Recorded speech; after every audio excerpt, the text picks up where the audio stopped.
Hello guys, in this tutorial you will learn how you can convert a 2D object into a 3D model using the Turntable feature on Adobe Illustrator in 2026. So let us guide you through this. So let us apply this to an example text here in my artboard on Adobe Illustrator. What you want to do is left click into the select tool, select the text box and convert the text box into a path by clicking into object and by clicking into expand. Make sure that object as well as fill are selected, click into OK. And now what you want to do is left click into the text box now as a path and select Turntable. Click into continue here and wait for the converting from 2D to 3D. So it may take a second. So guys,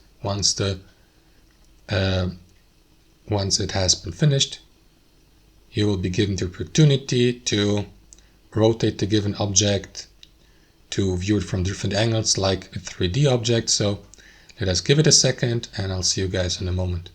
Alright guys, so once the converting has been finished, left click into the given object and select Turntable here. And below you'll be given access to these 3D customization tools. So you may rotate your now converted 3D model and view it from different angles like this. You may also use these options here, tilt the artwork, for instance, like this, up and down. Or you may use, for instance, these options here, add the next rotated view to the left. So if you'd like to use these, you may do that, or reset to the original view, click into done. And that's it guys. Thanks for watching and I'll see you next time.